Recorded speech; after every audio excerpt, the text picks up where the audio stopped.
Electro-Argon. May the blossoms of the sacred sekiro bloom. Why, hello. If it isn't the triumphant traveler. And why might you be visiting the shrine? A sign of piety, perhaps? You literally told us to come meet you here!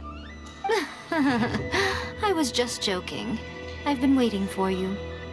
Seems like someone's in a pretty good mood. Mm-hmm. Catching up with an old friend I hadn't seen in years was truly delightful. By the way, I heard that you had a duel before the throne, with a Fatui Harbinger no less. Courageous and astute. I must say, I am most impressed. Defeating Signora head-on in a duel means that your strength exceeds my expectations. Still, you did end up victorious.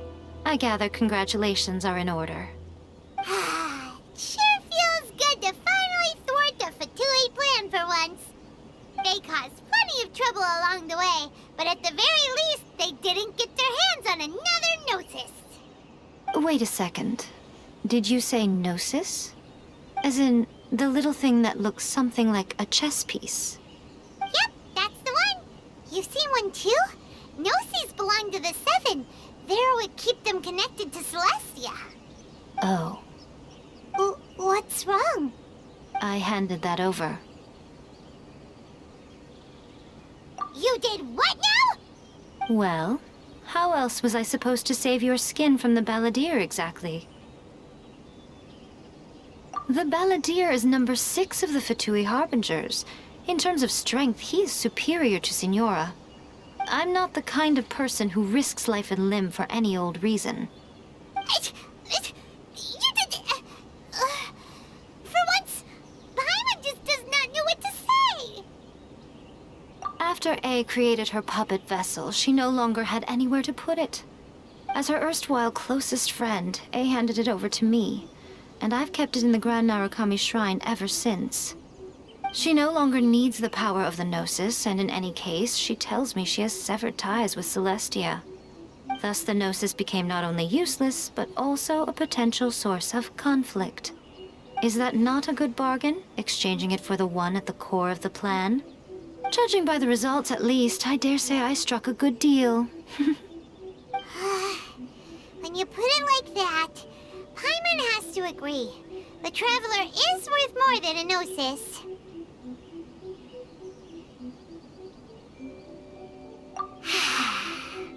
Well, what's done is done, and Paimon heartily thinks we'll be getting it back now.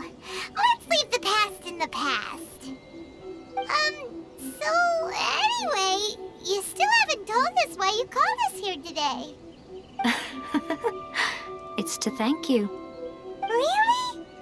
You intend to travel all over Teyvat, and the time has come for the Inazuma leg of your trip to come to an end, has it not? As a mark of my gratitude, I will answer any questions you may have about the road ahead or the events of the past.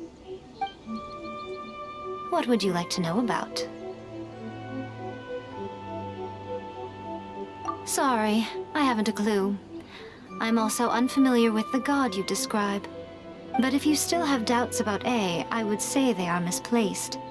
Not only does she not fit your description, but she voluntarily gave up her Gnosis long ago, severing her ties with Celestia in the process. That's good to hear. Otherwise, given that I'm her familiar, it could have made our relationship rather awkward, don't you think? Don't worry, we aren't looking to pick a fight with you. I wish you the best of luck. May you soon discover the truth behind it all. As for your brother's whereabouts, I will use all the resources at my disposal to investigate it, and I will also borrow some of Ayato's people from the Shiumatsuban. I'll let you know if I find out anything. Consider it part of my means of thanking you. After leaving Inazuma, I think it would be easiest for you to go to Sumeru. Ooh, Sumeru! We've run into loads of scholars from there on our journey so far. Yes, well, Sumeru is the land of the god of wisdom, where the quest for wisdom and knowledge is never-ending. But their obsession gives rise to some truly inexplicable things. For example, In Sumeru, knowledge is holistically managed as a resource.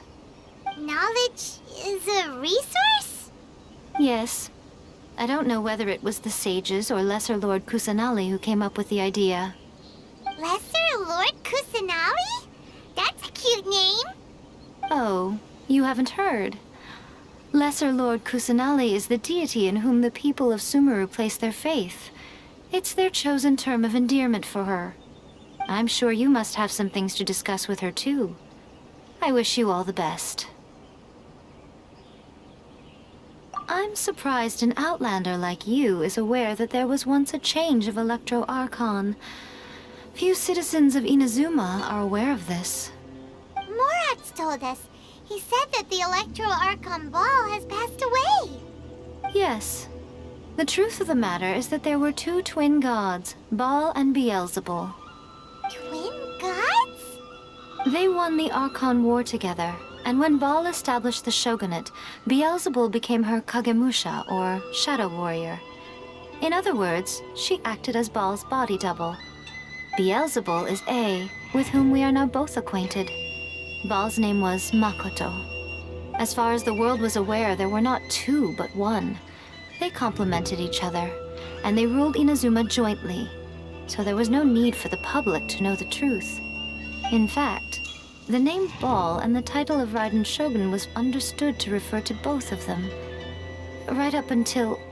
Until what? Makoto died several hundred years ago in a war that I was not personally involved in. Since then, A has assumed the shogunate. Losing her sister must have been super hard on A. That was when A began to change. Makoto was her greatest loss. Paimon feels like she understands A lot better now after finding that out. So what kind of god was Makoto? I didn't spend a great deal of time with her, but my impression was she was a gentle god, who in each moment cherished the beauty of what was before her. Wow!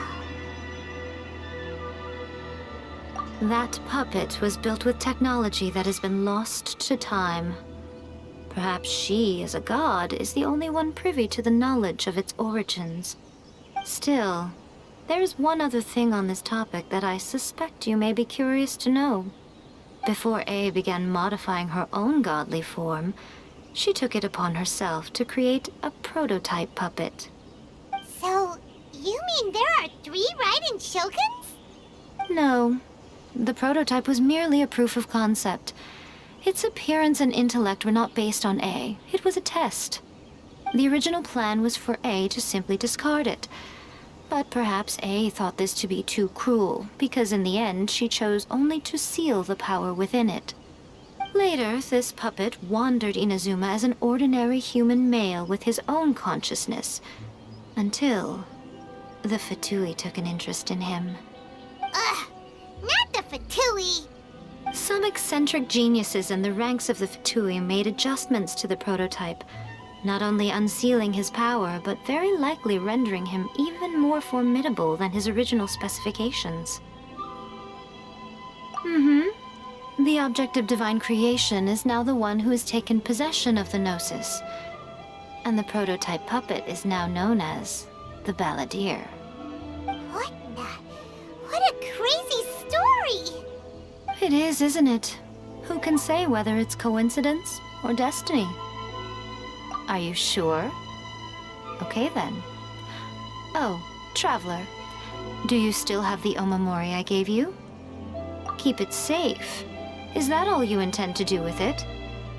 There was me thinking that you might hang it around your neck to show off to the world, telling everyone who inquired that it was given to you by none other than Yae Miko, the wise and beautiful. Who in their right mind would do that? Okay, I'll stop. Now, a question for you. Traveler, what is your ambition? I see. But that is merely a small goal, based on what preoccupies you here and now. Your ambition should be something that transcends the world below and the starry sky above. Something that shines in unison with fate itself.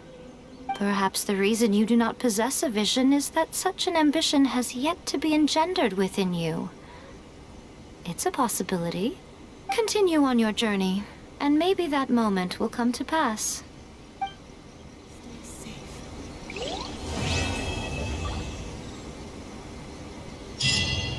Say, Inazuma has become a lot more stable lately.